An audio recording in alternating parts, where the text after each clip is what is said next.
안녕하세요. 오늘도 사연 살롱을 찾아주셔서 감사합니다. 저는 서울 성북구에 살고 있는 30대 중반의 여성이에요. 결혼 전부터 사연 채널을 가끔씩 들었는데 돌싱이 된 후부터 몇 년간 열렬한 팬이 되어 하루라도 듣지 않고 지나가는 날이 없네요. 오늘은 저도 제가 이혼하게 된 일에 대해 이야기해보고 싶어요. 사기꾼 같은 남편과 시어머니한테 완전 데워버려서 다시는 기억도 하고 싶지 않을 줄 알았는데 이렇게 폭로하고 싶은 날도 오는군요. 제가 결혼을 하고 이혼을 하는 난리가 났던 건 막 30이 되었을 때였어요. 그러니까 다 코로나 전에 있었던 일인데요. 저희 집은 엄마가 흔히 말하는 여장부 스타일이어서 엄마가 집안을 일으킨 케이스였어요. 아빠는 나서는 걸 좋아하지 않으시고 책을 읽고 조용히 아이들을 가르치는 걸 좋아하시는 초등학교 선생님이었어요. 제가 대학 때 은퇴를 하시고 줄곧 집에 계시는데 그게 건강이 많이 안 좋아져서였거든요. 엄마는 외가에서 물려받은 많은 땅을 기초로 부동산 사업을 하셨는데 아빠가 아프셨을 때에도 먼저 일을 그만두라고 하신 분이었어요. 우리 남편 그동안 애썼어. 사람이 이렇게 자리보전할 만큼 아픈 거는 이제 일 안 해도 된다는 뜻이야. 일단 병 다 낫고 푹 쉬고 그래도 뭐 하고 싶은 게 있으면 그때 해도 돼. 그러니까 학교는 이참에 관두는 걸로 하자. 시원시원하고 긍정적인 엄마의 위로에 아빠는 학교를 그만두고 몸이 낫는 거에만 전념하셨고 지금은 어느 정도 건강이 좋아지셔서 여행도 다니시고 좋아하는 책도 일부러 서점까지 사러 다니곤 하세요. 이렇게 저희 집은 흔히들 말하는 남자는 꼭 돈을 벌고 여자는 꼭 집안일을 챙긴다는 개념이 없었기 때문에 저 역시 자연스럽게 제가 원하는 일 씩씩하게 잘하고 못하는 집안일은 잘하는 사람이 하면 된다고 생각하며 컸어요. 엄마를 닮아서인지 어릴 때부터 가사일에 소질이 없었거든요. 엄마는 사업을 꽤 잘하셔서 덕분에 저와 여동생은 또래 친구들보다 더 많은 혜택을 받으며 살았어요. 아르바이트보다는 여행을 더 많이 다녔고 공부도 많이 했죠. 직업을 정확히 말씀드리지는 못하지만 저는 2년 정도 해외 유학도 다녀오고 그 후에 방송 제작 쪽 일을 하게 됐어요. 아시다시피 이쪽 일이 밤새는 것도 많고 할 것도 산더미잖아요. 그럼에도 저는 이 일이 재미있어서 힘들어도 계속 버텼죠. 열심히 해서인지 결혼할 무렵부터는 매일 출근하지 않아도 됐고 웬만한 건 재택근무를 하게 됐어요. 그렇다고 해서 일하는 시간이 줄어든 건 아니었고 방송이라는 게 언제 무슨 일이 터질지 모르니 갑자기 회의가 생길 때도 종종 있었어요. 남편은 방송에서 촬영 나갔던 곳과 연관이 있는 회사에 다녔는데 방송 촬영을 온다고 하니 왔다가 어떻게 저를 눈여겨보게 됐다더군요. 연애할 때까지만 해도 서로의 집안 사정 이야기는 별로 하지 않고 서로에 대한 호감으로만 만났는데요. 사귀고 8개월 정도 되었을 때 남편이 엄청나게 저한테 결혼하자고 졸라댔어요. 저 역시 남편이 좋았고 어차피 할 결혼이면 사귀는 기간보다 마음이 더 중요하다고 생각해서 좋다고 했어요. 남편은 저랑 적당히 사귀다가 헤어질 생각이었는데 주변에서 제가 돈도 많이 받고 집안도 잘 산다는 말을 듣고는 저한테 그렇게 적극적으로 들이댄 거였더라고요. 결혼할 당시에는 그런 걸 전혀 몰랐는데 나중에 그 사실을 알고 어찌나 씁쓸했는지 몰라요. 남편은 일반 사무직이었고 연봉도 평균 수준보다 살짝 안 되는 돈을 받는다고 했어요. 집안 사는 것도 평범하다면서 저희 집도 그 정도 되는지 은근히 떠보더라고요. 왜 비슷한 생활 환경이어야 결혼해서도 잘 산다고 하잖아. 그러니 소연이 너네 집도 우리 집이랑 비슷한지 궁금해서 말이야. 저는 엄마가 판교랑 분당 그리고 지방에 건물하고 땅도 갖고 있다고 말하려다가 그냥 남편 집안하고 비슷하다고 했어요. 저희 집이 남편 집보다 너무 잘 산 것 같으면 남편이 기죽을까봐 그런 것도 있었고 어차피 이런 거 결혼하고 나면 다 알게 될 테니 뭐 어떠랴 하고 가볍게 생각했네요. 또 한편으로는 학창시절부터 저희 집이 부자라는 걸 알면 친구나 주변 사람들 중에 저를 대하는 태도가 달라지던 몇몇 인간들이 떠올라서 말하기 싫은 것도 있었어요. 돈 좀 있다고 부모 믿고 까분다고 하거나 아니면 갑자기 막 아부를 하거나 그러는 사람들이 있었거든요. 우리도 오빠네랑 비슷해. 오빠랑 나랑 같이 버니까 먹고 사는 데는 별 지장 없을 거야. 그치? 아, 그래? 우리 비슷하구나. 그래, 너 잘 버니까 그거면 됐지 뭐. 남편은 기쁜 건지 어떤 건지 알 수 없는 떨떠름한 반응을 했는데 당사자인 저는 별다른 생각 없이 넘어갔네요. 결혼하고 나서는 재택 일을 하지만 아무래도 불규칙하게 회의를 하러 갈 때도 있어 생활 패턴이 들쭉날쭉하다고 남편한테 집안일 분담에 대해 말했어요. 기본적으로 요일을 정해놓고 혹시 내가 급하게 나가거나 집을 비울 일이 생기면 오빠가 하면 안 될까? 그럴 때에는 내가 오빠 당번인 날에 할게. 그러면 혹시 명절 같은 때에도 그럴 수 있는 거야? 이쪽 일이라는 게 휴일이나 명절, 뭐 이런 개념이 거의 희박하다고 봐야지. 그럼 명절도 못 지키고 우리 엄마 생일 같은 때에도 못 챙긴다는 건 아니지? 그럴 때는 사정 말하고 시간 뺄 수 있지 않아? 물론 그렇게 할 거야. 그런데 그런 사정이 통하지 않는 일도 생길 수 있어서. 그래, 당연히 내가 할 도리는 할 건데 워낙 변수가 많은 일이다 보니 미리 얘기하는 거야. 그럼 네가 명절이나 집안 행사 못 챙길 때에는 엄마한테 용돈을 더 드리는 걸로 하자. 돈 가는데 마음 간다고. 그래야 엄마도 네 진심을 의심하지 않으실 거 아니야. 용돈을 얼마나 드려야 하나?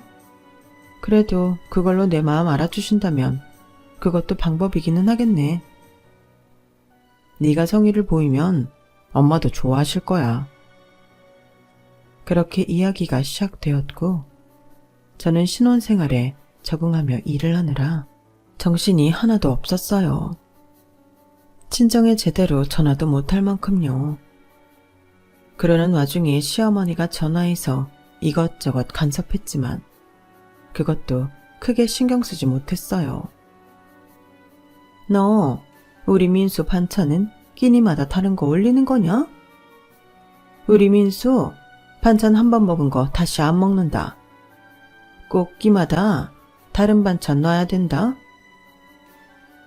네가 아무리 살림 못한다고 했어도 그래도 하루 한 끼는 제대로 차려야 되지 않겠니? 어차피 집에서 하는 일이라며 아무리 집안일 나눠서 한다고 했어도 네가 더 많이 해야 돼. 저는 네네 하고 대답하기는 했어요. 하지만 하루 한 끼를 제대로 차리라는 건 어디까지인지 모르겠더라고요. 어쨌든 시어머니 말씀이니 지키려고 노력은 했어요. 남편은 어쩐지 자기가 집안일 하는 날 약속을 점점 안 지키는 게 보였지만 그런 것까지 신경 쓸 여력이 없을 정도로 바빴네요. 어느 정도 제가 생활 패턴을 잡아놓고 거기에 익숙해질 무렵 결혼하고 첫 명절인 추석이 되었어요. 그런데 저희 제작 일정이 너무 빠듯해서 저희 모두 연휴를 반납하고 일을 하게 되었죠. 저도 예외는 아니었고요. 남편은 제가 그런 사정인 걸 알고 있었는데도 명절 전날 자기네 본가를 가자는 거였어요. 나 이번에 비상 걸려서 안 되는데 우리 제작 일정이 너무 짧아서 다들 일하고 있거든. 전에 말했던 것처럼 오빠만 가고 나는 용돈 드리는 걸로 하면 안 될까? 암만 그래도 너 결혼하고 첫 명절인데 얼굴은 비춰야지. 엄마네 집이 그렇게 먼 지방도 아니잖아. 돈으로만 해결하려고 하지 말고 일단 갔다 오자. 근데 그럼 우리 집은? 우리 집은 오빠 혼자 갈 거야? 그건 엄마네 갔다 와서 생각하면 안 될까? 얼른 나와. 남편은 은근히 짜증을 내며 저를 재촉했고 저는 당황해서 얼떨결에 따라 나섰어요. 인사드리고 좀 있다가 오면 되겠다는 가벼운 마음이었죠. 하지만 남편도 시어머니도 제가 거기서 자고 갈 것처럼 하더라고요. 어머니, 죄송한데 제가 요즘 일이 많아서 자고 가지는 못할 것 같아요. 저녁 먹었으니 제가 치우고 저는 일어나 봐도 될까요? 아니, 결혼하고 첫 명절부터 이러면 앞으로는 어떡하겠다는 거냐? 집에 오는 친척들 뒤치다거리 내가 혼자 다 하니? 아, 제가 이거 결혼 전에도 오빠랑 얘기했던 건데요. 제 일이 워낙 변수도 많고 효율 따지지 않는 거라서 이렇게 급할 때에는 저도 어쩔 수가 없어요. 그래서 오늘도 실은 못 오는 거. 정말이지 결혼하고 첫 명절이라 무리해서 온 거예요. 저 진짜 가봐야 해요. 아이고, 무슨 대한민국 일은 너 혼자 다 하냐? 그럼 돈도 너 혼자 다 벌겠구나. 뭐 그리 대단한 일을 한다고 이렇게 유세를 떠는지 알다가도 모르겠네. 엄마, 소연이가 같이 못 있는 만큼 돈 준대. 내가 전에도 말했잖아. 엄마는 얼마면 적당하겠어? 하지만 제 전화랑 카톡은 제작사에서 도배를 하고 있어서 더 이상 대화를 하고 있을 수 없었어요. 저기 지금 PD한테 연락이 계속 와서요. 일단 나중에 제가 용돈 보내드릴게요. 죄송해요. 제가 서둘러 나오는데 남편은 나올 생각을 안 하더라고요. 오랜만에 집에 왔으니 자기는 하루 자고 가야 되겠다면서요. 거기서 얘기를 하고 있을 시간도 없어서 저는 먼저 올라왔고 일단 원래 명절 때 드리려고 했던 용돈보다 20만 원을 더 보냈어요. 저는 그렇게 일에 치여서 집에서도 제대로 씻지도 못하고 밥도 못 챙겨 먹고 있는데 남편은 시댁에서 돌아온 후에도 어슬렁거리며 돌아다녔고 저한테 뭐 하나 챙겨주지 않더라고요. 그리고 원래는 남편 혼자라도 친정에 가기로 했는데 남편은 말 그대로 꼼짝도 안 하는 거였어요. 오빠, 오늘 추석 연휴 끝나는데 우리 집에 좀 다녀오지? 원래 그러기로 했었잖아. 근데 너도 안 가는데 나 혼자 가는 게 생각보다 너무 뻘쭘해서 못 가겠어. 마누라도 안 가는데 혼자 처가를 어떻게 가냐? 내 친구들 다 그건 말도 안 된다고 하더라. 마음 같아서는 바로 남편을 끌고 친정에 가고 싶었지만 저는 바로 또 연락이 오는 대로 일을 해야 됐기 때문에 그럴 수가 없었어요.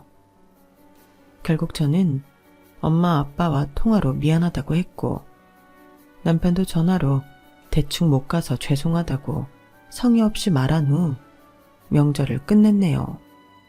명절 일로 저와 남편은 한동안 좀 서먹했었네요. 그래도 제가 일 때문에 바빴던 거니 먼저 말도 붙이고 좋아하는 음식도 배달시켜주면서 풀었죠. 이제 신혼이니 서로에게 더 익숙해지면 이런 일 없이 지낼 거라고 막연히 기대도 했고요. 그러다 시어머니가 추돌 사고가 났어요.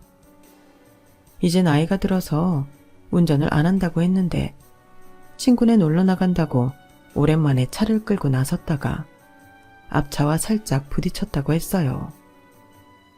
그러는 바람에 시어머니도 오른쪽 무릎이랑 목에 약간 무리가 가서 한의원을 다니게 됐는데요.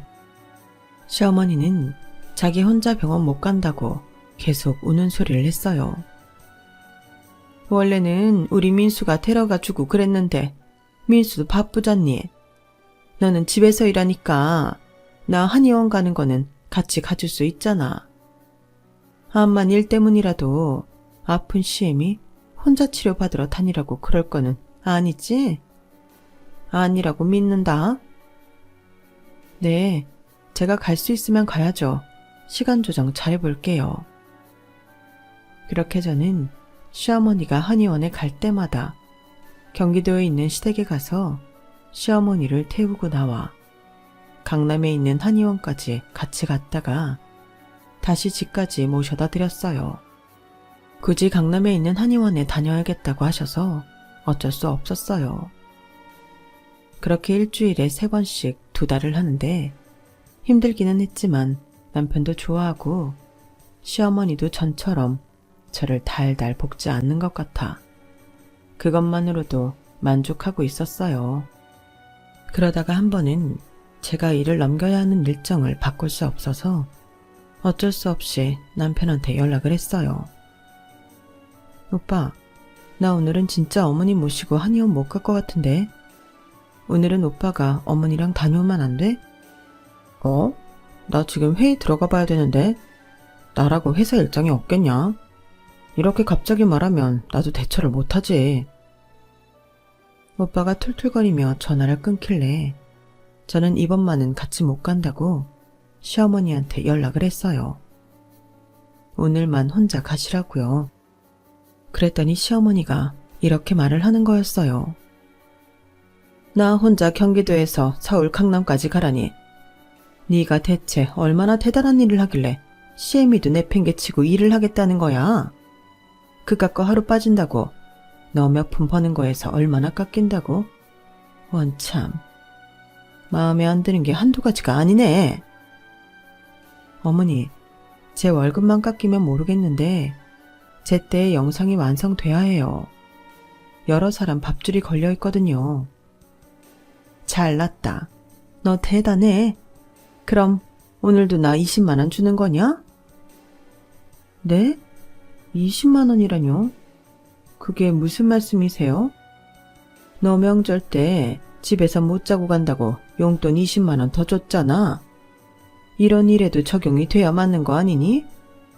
나는 그럼 그렇게 알고 뭐 택시를 부르든 친구 차를 얻어 타든 할 테니 돈이나 얼른 보내라. 순간 저는 제가 무슨 운전사나 지갑이 된 것 같은 느낌에 영 기분이 좋지 않더라고요.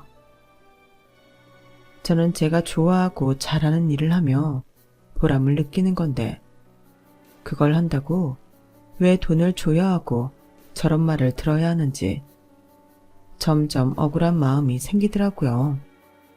결혼하고 얼마 안 된 며느리라며 신혼 초인데 뭐든 다 잘해야 한다는 말들에 스트레스를 받기 시작했고요. 그렇다면 남편도 똑같이 결혼하고 얼마 안 됐으니 저희 집에 저만큼은 해야 되는 거 아닐까요? 하지만 시어머니도 그렇고 남편도 저희 집은 뒷전이었어요. 시어머니야 그렇다 치고 남편은 자기 스스로 단 한 번도 저희 부모님께 안부 전화도 한 적 없으니 말 다 한 거죠. 어른들한테 잘해야 한다는 걸 왜 나만 강요받고 있나 싶더군요. 그것도 저희 친정은 신경 쓸 새도 없이 시어머니한테만요. 어쨌든 저는 시어머니한테 돈을 보내기는 했는데 20만 원까지는 보내고 싶지 않아 딱 10만 원을 보냈어요. 그런데 그날 남편이 퇴근하고 와서 저한테 따지는 거 아니겠어요? 아니, 노인네를 혼자 서울에 가게 했으면서 택시비도 안 될 돈을 보내면 어떻게 해? 이게 말이 돼? 무슨 소리야. 10만 원이면 왔다 갔다 충분해. 내가 택시 안 타본 것도 아니고. 그리고 어머니 친구분이랑 같이 간다는 것까지 내가 확인했고, 두 분이 점심을 드시든 차를 마시든 그 돈이면 되잖아. 그렇게 계산적으로 굴래? 넉넉히 드리면 좀 좋아. 네가 제대로 챙기지 못하면 그런 거나 풍족하게 해드려야지. 아니, 10만 원이 적어? 그게 절대 부족한 건 아니잖아. 어머니 친구분하고 한의원 가신 게 그렇게 마음 쓰이면 오빠가 반차라도 내고 가지 그랬어. 요새 회사도 안 바쁘잖아. 너는 며느리잖아. 이런 건 며느리가 해야지. 잘 좀 해라 진짜. 아니, 내가 뭘 더 잘해야 되는데? 여태껏 2달 동안 어머니 해달라는 대로 시간 옮겨가며 한의원 모시고 다녔는데 딱 한 번 못 갔다고 잘 좀 하라니. 진짜 억울하네? 제가 항의하듯 말했지만 남편은 아예 철벽을 쳐버리고는 먼저 방으로 들어가더군요. 그때부터 저는 남편이 제가 자기 엄마하고 자기한테만 잘하기를 바란다는 생각이 들었어요. 시어머니는 회복이 다 된 후에도 자꾸 이 핑계 저 핑계를 대며 저한테 용돈을 더 달라고 했어요. 처음에는 생활비가 더 들어간다거나 집에 수리할 게 있어서 돈이 든다며 10만 원, 20만 원 달라고 하더니 나중에는 뻔뻔하게 친구들하고 놀고 있으니 자기가 밥값 내게 돈 보내라고 필요한 금액을 말하고 일방적으로 전화를 끊어버렸어요. 그런 시집살이에 점점 지쳐가는데도 남편은 제가 일 때문에 자기랑 엄마한테 소홀하다며 불평만 했어요.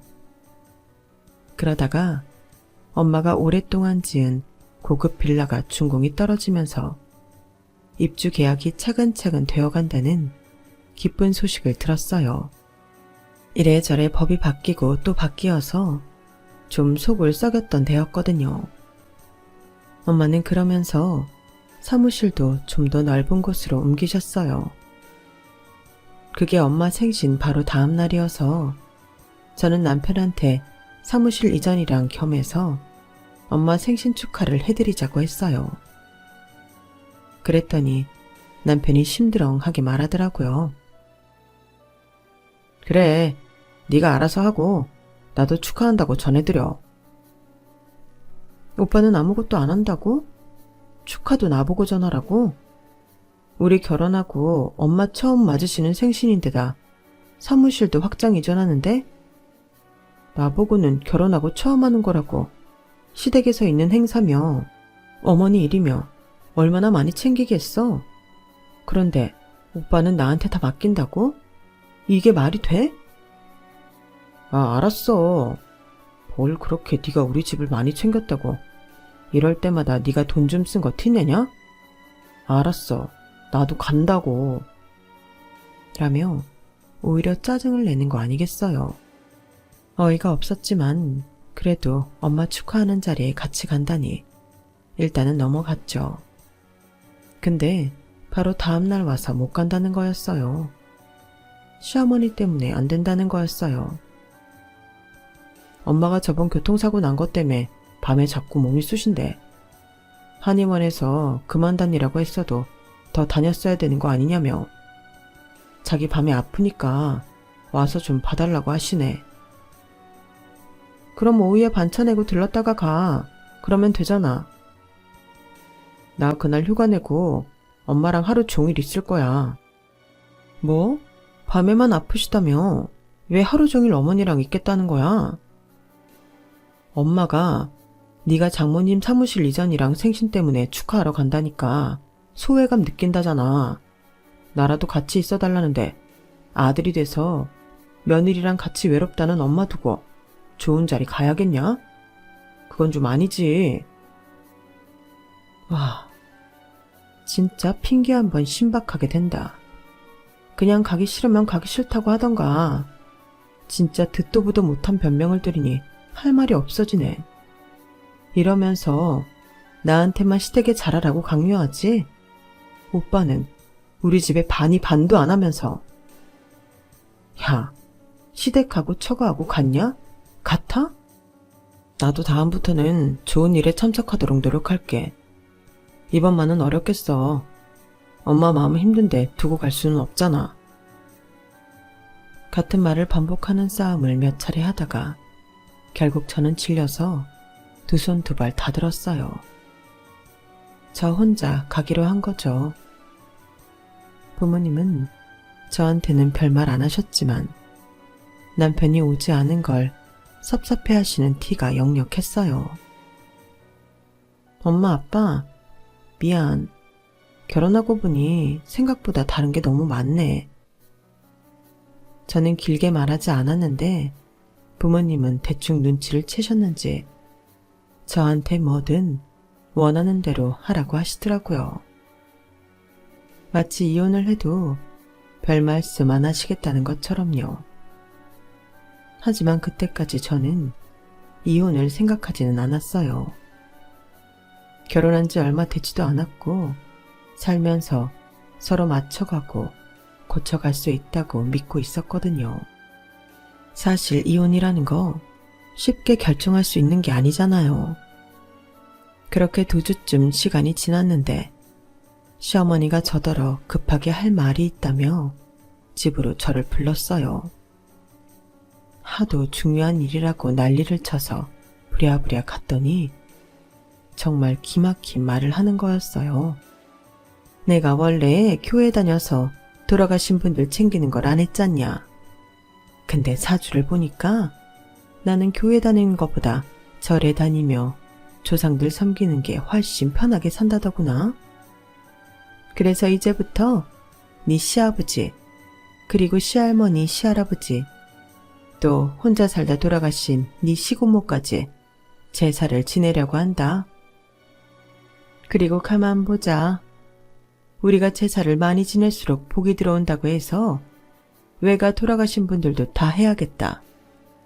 그러면 앞으로 1년에 8번씩 제사가 생길 것 같다. 당장 다음 주에 네 시고모 제사니까 그때부터 잘 챙겨라. 알았지? 네, 저더러 제사를 챙기라는 말씀이세요? 어머니가 하시는 게 아니고요. 아니, 집안에 며느리가 들어왔으면 당연히 며느리가 하지. 그걸 왜 내가 하니? 어떻게 너는 일 잘한다면서 그런 상식이 없어? 시어머니 말이 너무 기가 막힌데 옆에서 남편까지 거들었어요. 그래, 소연이 너 그러는 건 아니지. 이런 건 당연히 며느리가 해야 되는 거 아니야? 어떻게 엄마 보고 제사를 챙기라고 해? 어머니, 저 지금도 명절이나 집안 행사 참여할까 말까인데 어떻게 제사를 8번이나 하겠어요. 도와드릴 수는 있지만 제가 전적으로 맡아서 하는 건 불가능해요. 만약에 제삿날에 제작사에 일 터지면 어떡하려고요. 그놈의 제작사 타령은 정말. 거기는 쥐꼬리만큼 돈 주면서 무슨 사람을 소부리듯 한다니? 아무튼 일은 일이고 네 할 도리는 해야지. 나중에 어떻게 되든 네 알겠습니다 어머니 할 수는 없는 거니? 어떻게 이렇게 따박따박 지 할 말만 하는지 원. 안 되는 걸 어떻게 된다고 해요. 그러다 나중에 제사 못 지내게 되면 어떡하려고요. 그러니까 처음부터 현실적인 말씀 드리는 거예요. 알았다. 그럼 매번 네가 제사 드릴 때 쓸 돈 보내면 되겠다. 네? 돈이요? 제사에 쓸 돈을 보내라는 말씀이세요? 귀 먹었니? 내가 한 말은 뭘 또 물어봐. 네가 집안 행사 참여 못할 때는 돈 더 보낸다고 했잖아. 그러니까 제사도 네가 돈으로 주면 되잖아. 더도 말고 50만 원씩만 보내라. 그래, 네가 제사 맡아서 못하면 그러면 되겠네. 아니요, 저는 이해를 못하겠는데요.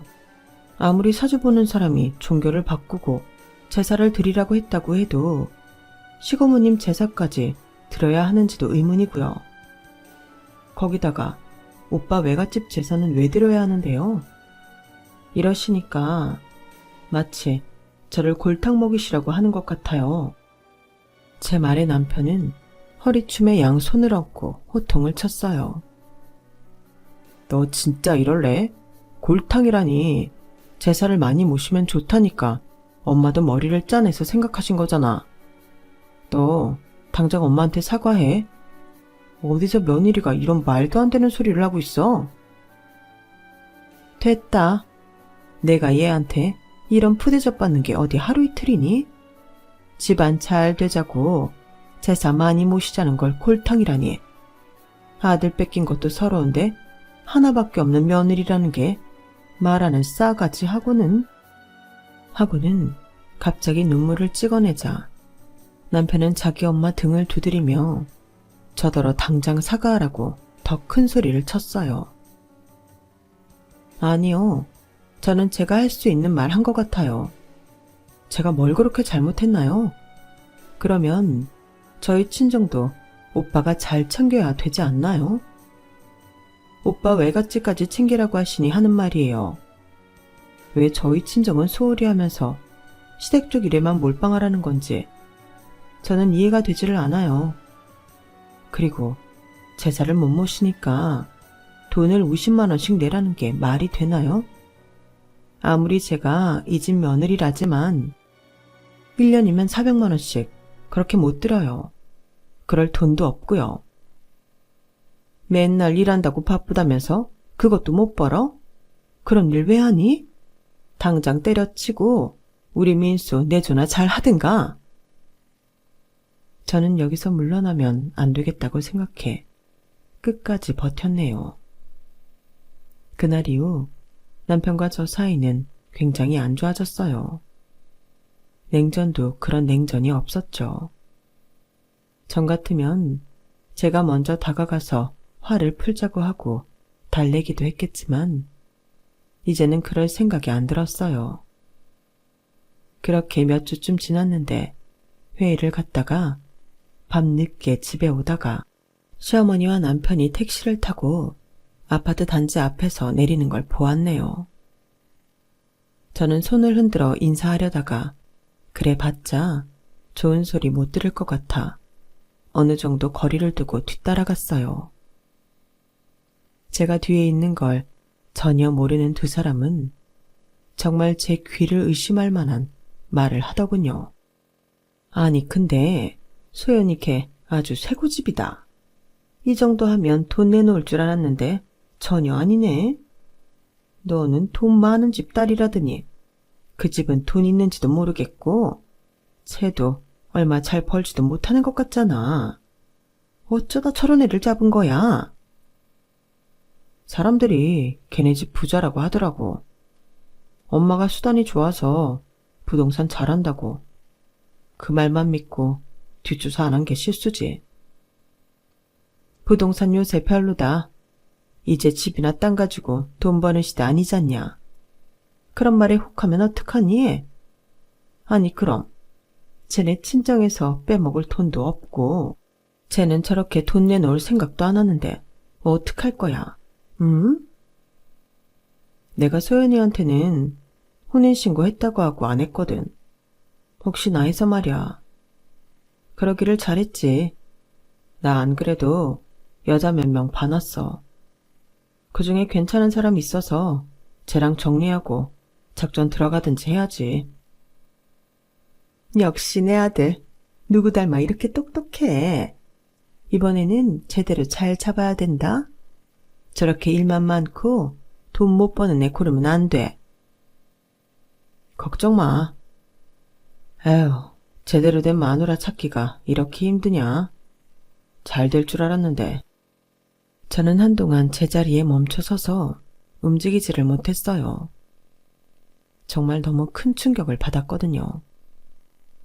남편은 처음부터 돈을 노리고 저랑 결혼했던 거였으니까요. 혼인신고했다는 것도 거짓말이라니. 저는 지금까지 뭘 위해서 이렇게 노력했는지 모르겠더군요. 그 주말은 저희 아빠 생신이라서 원래 남편하고 같이 가기로 했지만 저는 아무 말도 꺼내지 않았어요.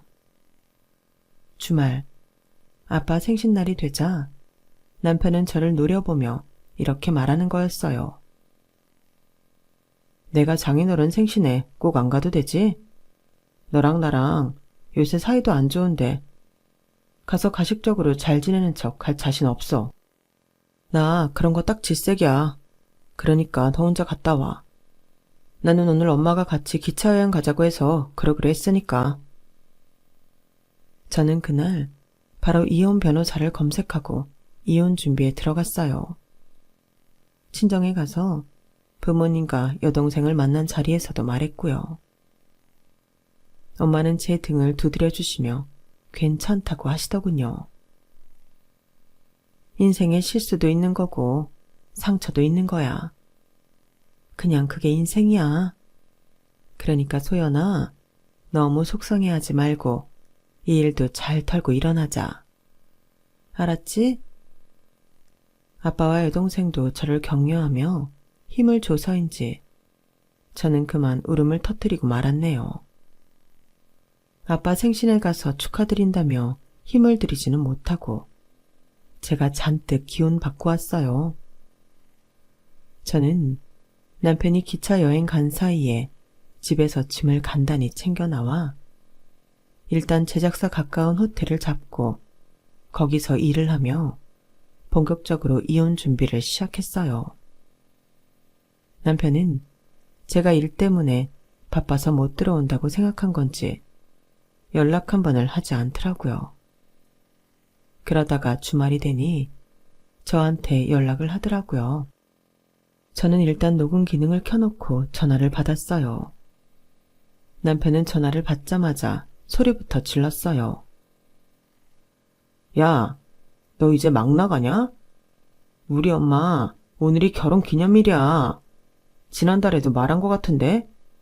근데 돈 몇 푼 벌겠다고 며느리가 코빼기도 안 비치고 있는 게 말이나 돼? 저번에도 말했는데 이미 아버님 돌아가셨는데 그런 결혼기념일을 왜 내가 챙겨줘야 되는 건데? 네가 우리 집에 와서 뭘 제대로 했다고 그래? 며느리 노릇도 못하고 일만 한다고 난리 쳐놓고 무슨 헛소리야. 모르긴 해도 엄마 많이 속상하셨을 거야. 평소 같은 용돈으로는 안 되니까 네가 성의껏 표시해라. 알았어? 정말 끝까지 저한테 돈을 뜯어낼 만큼 뜯어내겠다는 심보 아니겠어요? 저는 그때 한 가지 묘안이 떠올랐고 알겠다고 담담하게 답하고는 주말이 지나고 시어머니 계좌로 2,500만 원을 보냈어요. 그 돈은 바로 남편이 저희 신혼집 살 때 보탰던 돈이었어요. 나머지는 다 제 돈하고 제가 대출 받은 걸로 해결했고요.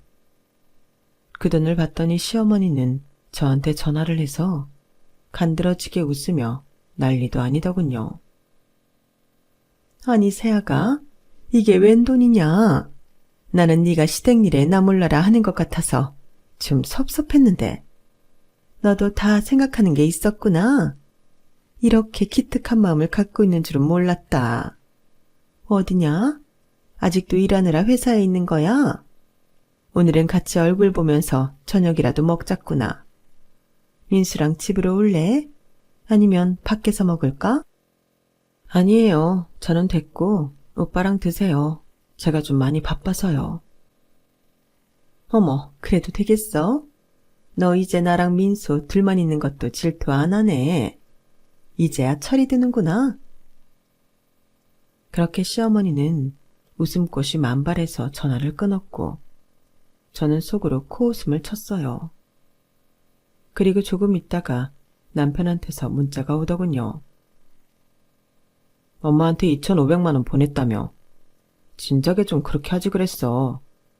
이제야 나도 네가 정신 차린 것 같아 안심이다. 엄마가 그 돈으로 상가를 사시겠다고 하시네. 근데 내가 주식 투자가 낫겠다고 해서 오늘 저녁 먹으면서 둘이 생각 좀 해보려고 해. 집에는 언제 와? 들어올 때 연락해. 저는 당연히 그 문자에 답을 하지 않았어요.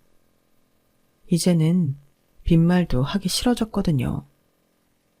그 후로도 남편이랑 시어머니가 몇 번 문자를 보내며 주식 투자를 했다는 둥, 어디로 주말 여행을 갔다는 둥 했지만 저는 일절 답하지 않았어요.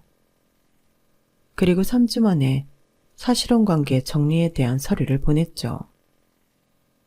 사실혼 파기 소송에 대한 것이었어요. 그러자 남편은 전화해서 집 빼고 자기 돈부터 달라더군요. 그 돈 내가 저번에 보냈잖아. 니네 엄마한테. 남편은 제 말에 한동안 침묵을 하더니 떨면서 말했어요. 그 2,500만 원이 내 돈이라고? 아니면 내가 미쳤어? 그런 큰 돈을 왜 보내? 야, 너 이거 나한테 사기친 거야. 진짜 이게 미쳤네. 너 내가 가만 안 둬. 단단히 각오해. 웃기시네. 지금까지 네가 나한테 사기친 게 더 많아. 너 애초에 나랑 결혼한 거 우리 집 돈 많아서 그 돈 빼먹으려고 했던 거잖아. 나 네 친구 만나서 증언도 확보했고 너랑 나랑 사실혼 관계였던 거 다 증명했어. 네가 나한테 전화해서 되도 않는 돈 보내라고 했던 것도 다 녹음 파일 제출했고 네가 나한테 거짓말하고 혼인신고 안 한 게 사기잖아. 누구더러 사기래? 너야말로 딱 기다리고 있어. 그렇게 전화를 끊었는데 다음날 바로 남편과 시어머니가 제가 있는 호텔을 찾아내서 로비로 왔더라고요. 마침 회의를 가던 저를 두 사람이 붙잡더군요. 보아하니 제가 나올 때까지 죽치고 기다렸던 것 같았어요. 두 사람은 전과 달리 아주 기죽은 모습이었어요. 시어머니는 고개도 제대로 들지 못하고 있었고요. 소연아, 저기 이 사실혼 파기 이거 다시 생각해주라. 내가 바로 혼인신고하러 갈 테니까. 응? 말 같지 않은 소리 하려면 좀 꺼져줄래? 그러자 시어머니가 제 손을 붙잡고 사정을 했어요. 새아가, 내가 말이야, 민수 선배라는 사람 말 듣고 주식 투자를 했는데 그게 작전이라나 뭐라나. 그래서 돈 다 날렸다. 우리 진짜 돈이 한 푼도 없어. 어떻게 살아야 될지 모르겠어. 이럴 때 너까지 이러면 어떡하니? 네가 우리를 도와야지. 응? 안 그래? 내가 뭘 어떻게 도와요? 이러지 말고 좀 가세요. 그러자 남편이 제 앞에 무릎을 꿇고 말했어요. 이렇게 빌게 소연아. 나 다 알아봤어. 장모님이 그렇게 수완 좋으신 분인 줄 몰랐어. 부동산 사업 제법 크게 하시더라. 그때 사무실 확장하실 때도 최고급 빌라 분양도 다 하셨고. 우리 도와주실 수 있잖아. 그러니까 한 번만 좀 봐주라. 내가 이제 진짜 잘할게. 이번에는 시어머니까지 무릎을 꿇었어요. 그래, 니네 이참에 혼인신고하고 진짜 부부로 잘 살아봐. 그게 서로를 위해 좋은 일 아니겠어? 아 참, 진짜 지나가던 개가 웃을 소리를 하네. 이것들 봐요. 누구 좋으라고 이제 와서 혼인신고해요? 웃기지 마요. 우리 집이 돈이 없었어도 이랬을까? 절대 아니지. 인간이 양심이 있어서 인간인 건데 두 사람은 진짜 뻔뻔함이 도를 넘네요. 사람도 아니야. 내가 사람 아닌 것들하고 왜 상종을 하며 살아요? 그러니까 나중에 법정에서 보자고요. 소연아, 내가 너 정말 사랑해. 진짜 정말 사랑한다. 그러니까 한 번만 봐주라. 그놈의 사랑 참 싸구려다. 돈 때문에 사랑을 남발하다니. 아줌마 잘난 아들 데리고 집에 가세요. 나 그쪽들 속셈 뭔지 이미 다 알고 있거든요. 그러니까 나한테 이러지 말고 둘이서 앞날에 대해 잘 생각해 보세요. 그게 시간도 절약하고 좋은 일일 것 같은데요. 싹싹 비는 남편과 시어머니는 그 자리에 두고 저는 호텔을 나왔어요. 한편으로는 어찌나 고소하던지요. 그 이후 저는 당연히 사실혼 파기소송에서 승소를 했고 남편은 저한테 줄 위자료도 없어 쩔쩔맸다고 들었어요. 하지만 저는 한 푼도 깎아줄 생각이 없었고 끝까지 다 받아냈죠. 그 이후 남편 집은 정말로 가세가 기울어서 시어머니 살던 집도 팔고 둘이서 지방 친척집에 내려가 신세를 지고 있다고 들었어요. 저희 엄마는 여전히 사업을 탄탄하게 잘 유지하고 계시고 저는 몇 년만 더 지금 하고 있는 일을 한 후에는 여행에 대한 기획을 해서 직접 제작을 해보려고 해요. 앞으로의 제 삶도 많이 응원해 주세요. 제 이야기는 여기까지예요. 들어주신 모든 분들 감사드려요. 매일매일 행복한 하루 되세요. 여러분, 사연 댓글에 응원과 현명한 조언 부탁드려요. 좋아요와 구독은 저에게 큰 힘이 됩니다. 오늘도 좋은 일 가득하세요.